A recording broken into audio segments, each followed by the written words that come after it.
c'est 3 heures du matin, tu allumes la lumière et tu vois quelque chose courir sous le canapé.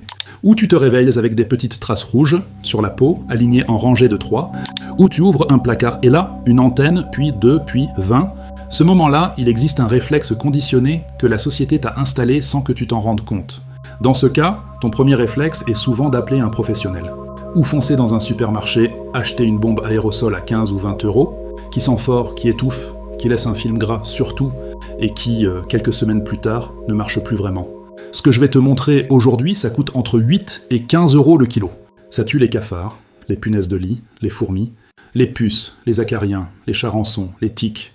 Ça tue même les insectes qui ont développé une résistance aux insecticides chimiques. Ça ne se dégrade pas, ça reste actif indéfiniment tant que c'est sec. Et une étude publiée dans le domaine scientifique a montré que ça réduisait les infestations de punaises de lit à hauteur de 97,6% contre 89,7% pour les sprays chimiques professionnels. Ce produit s'appelle la terre de diatomée, et je vais te dire pourquoi personne ne t'en a parlé sérieusement avant. Avant d'aller plus loin, je dois te dire quelque chose. Tu as déjà vu ce principe à l'œuvre dans ta propre vie, plusieurs fois, sans jamais faire le lien. Tu as déjà vu de la poudre à gratter, du papier de verre, une lime à ongles. Ces objets n'empoisonnent pas, ils ne brûlent pas, ils fonctionnent juste par action mécanique, abrasion et absorption. C'est exactement le même principe. La terre de diatomée ne contient aucune molécule chimique toxique, elle agit comme du papier de verre à l'échelle microscopique. Et quand un insecte traverse une zone traitée, ses pattes et son ventre entrent en contact avec des millions de petits fragments de silice, des arêtes invisibles à l'œil nu mais terriblement tranchantes à l'échelle d'un insecte. Ces fragments éraflent la couche protectrice qui recouvre l'exosquelette. Cette couche, c'est un film lipidique, une sorte de cire naturelle qui empêche l'insecte de se déshydrater. Une fois cette protection détruite, l'insecte perd son eau, inexorablement. Il meurt en 9 à 15 jours selon les espèces. Tu l'as vu toute ta vie sans jamais connecter les points. C'est de l'abrasion, c'est du papier de verre. C'est exactement le même principe. Sauf que dans ce cas, le papier de verre est fossile, naturel et il ne disparaît jamais. Ce produit n'est pas une invention récente. Les diatomées, les algues microscopiques, existent depuis 200 millions d'années. Leurs squelettes de silice se déposent au fond des lacs et des océans, couche après couche, formant des gisements épais qu'on mine aujourd'hui comme n'importe quelle ressource minérale. Les premières civilisations à l'utiliser comme agent abrasif et insecticide remontent à l'Antiquité. En Asie, on s'en servait pour protéger les greniers à céréales. Les agriculteurs savaient que mélanger cette poudre au grain empêchait les insectes de le coloniser sans le rendre impropre à la consommation. C'est d'ailleurs pour cela qu'il existe une version alimentaire de ce produit, certifiée propre à être en contact avec de la nourriture. Et la science moderne confirme ce que ces paysans savaient intuitivement. En 2010, une étude de l'Université du Kentucky a montré que la terre de diatomée réduisait significativement les populations d'insectes. En 2011, le chercheur Wang publie une étude comparative qui va faire date dans le domaine de l'entomologie appliquée. Il compare directement la terre de diatomée au spray chimique professionnel à base de chlorphénapyr, une des molécules les plus utilisées dans les interventions de désinsectisation. Résultat, la terre de diatomée obtient 97,6% de réduction des infestations de punaises de lit.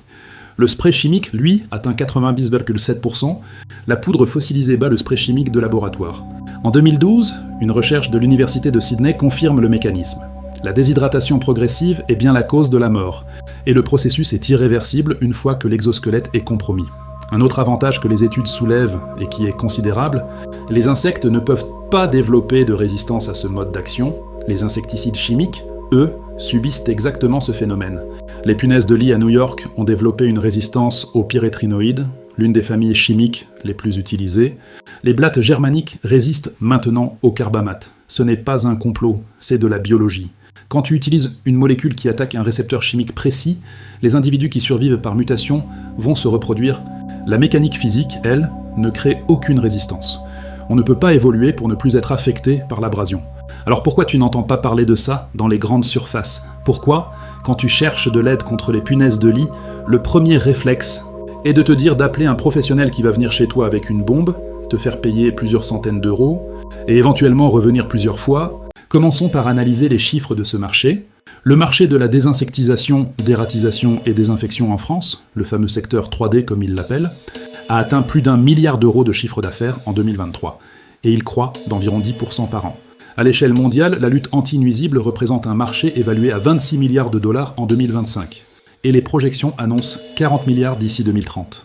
Rien que les traitements contre les punaises de lit en France représentent environ 60 millions d'euros par an, Je ne dis pas que les professionnels de ce secteur sont des escrocs, la plupart font un travail difficile et nécessaire, surtout dans les cas graves, mais je te demande juste de réfléchir à une chose. Est-ce qu'une société de désinsectisation qui vit de ses interventions a un intérêt économique à te dire « achète un kilo de poudre à 10 € et applique-le toi-même » Non. Et les grandes surfaces, les produits à marge élevée, c'est les bombes aérosols à 18 €. Une boîte de terre de diatomées à 9 € le kilo génère une marge bien moins attractive pour une enseigne qui doit rentabiliser ses linéaires. Ce n'est pas une théorie du complot, c'est de l'économie de marché. Les solutions simples, bon marché et non brevetables n'ont pas de lobbyistes. Elles n'ont pas de budget marketing, elles ne passent pas à la télévision. Voilà comment utiliser correctement la terre de diatomée. Ce qu'il te faut, achète de la terre de diatomées alimentaires, aussi appelée non calcinée ou amorphe. C'est celle qu'on utilise contre les insectes chez soi. Elle coûte entre 8 et 15 € le kilo sur Amazon, dans les jardineries, chez Truffaut, Leroy Merlin ou Castorama au rayon insecticide, 1 kilo traite une surface conséquente, plusieurs dizaines de mètres carrés. Achète aussi un masque anti-poussière et des gants fins, pas pour te protéger d'une toxicité chimique, il n'y en a pas, mais parce que la poudre est irritante pour les muqueuses respiratoires si elle est inhalée en grande quantité et elle dessèche la peau des mains. Attention, l'erreur que tout le monde fait, ne jamais acheter de la terre de diatomée calcinée. C'est la version chauffée à plus de 800 degrés, utilisée dans l'industrie pour filtrer les piscines ou le vin. Elle contient de la silice cristalline en haute concentration qui est dangereuse pour les poumons. Les deux produits se ressemblent, mais n'ont rien à voir. Toujours vérifier l'étiquette, alimentaire, food grade, amorphe, non calciné. Application contre les punaises de lit commence par aspirer soigneusement tout le matelas, le sommier, le cadre du lit et les plinthes adjacentes. Cette étape est cruciale, tu élimines physiquement une partie des individus avant le traitement. Ensuite, applique une fine couche de poudre, très fine, presque invisible, dans les coutures du matelas, dans les recoins du cadre de lit, derrière les plinthes, dans les fissures du plancher. Tu n'as pas besoin de couvrir tout le sol comme de la neige, une couche légère suffit. En fait, une couche trop épaisse sera moins efficace. La punaise peut la contourner plutôt que d'y enfoncer ses pattes. Utilise un poudrier ou un simple morceau de carton pour disperser finement. Certaines enseignes vendent des souffleurs de poudre pour moins de 5 €. Laisse agir 15 jours, pas 48 heures, 15 jours. Pourquoi ? Parce que la poudre agit lentement, 9 à 15 jours pour tuer les adultes. Et les œufs éclosent en 6 à 10 jours. Si tu aspires trop tôt, tu laisses des larves fraîchement écloses survivre. Application contre les cafards et les fourmis, même logique. Applique le long des plinthes, derrière les meubles, sous la cuisinière. Là où ils passent et repassent, les cafards et les fourmis transmettent de la poudre aux autres membres de leur colonie, ce qui amplifie l'effet. Pour le jardin et le potager, la terre de diatomée peut être répandue autour des plants pour protéger contre les limaces et les pucerons. Dose indicative, environ 1 kg pour 100 m². Attention, à réappliquer après chaque pluie, car l'humidité neutralise l'effet. Une chose honnête à dire ici, parce que je préfère que tu saches à l'avance plutôt que tu sois déçu. La terre de diatomée a des limites. Première limite, elle n'agit pas sur les œufs. Les œufs d'insectes sont protégés par une enveloppe imperméable que la poudre ne traverse pas. Deuxième limite, l'humidité. Quand la poudre est humide, elle perd son pouvoir abrasif. Elle reste active une fois sèche mais doit être renouvelée. Troisième limite, les infestations massives. Une étude de Potter en 2013 a montré qu'elle ne suffit pas seule dans les cas sévères. Quatrième limite, elle ne fait rien contre les insectes volants. Mouches, moustiques, mites, pas d'effet. Son mode d'action exige un contact au sol. Et une précaution sur les animaux. Évite de traiter les surfaces où ils couchent directement. Non pas parce que c'est toxique, ça ne l'est pas, mais parce qu'inhaler régulièrement de la poudre minérale n'est pas idéal pour leurs bronches. Traite les zones hors de leur portée immédiate. Comment une poudre aussi vieille que les dinosaures, aussi bien documentée, aussi peu chère, a-t-elle pu disparaître de nos réflexes ? C'est une question qui mérite d'être posée. Juste comme une observation, les solutions sans brevet n'ont personne pour les défendre. Il n'y a pas de PDG de la terre de diatomée, pas de responsable marketing, pas de budget publicitaire. Il n'y a que des gens qui l'ont essayé, qui ont été surpris et qui en ont parlé à d'autres. C'est exactement ce que tu peux faire. Partage cette vidéo avec quelqu'un qui a des punaises de lit ou des cafards en ce moment. Il mérite de savoir qu'il peut commencer là. Parfois, la meilleure solution est aussi la plus vieille,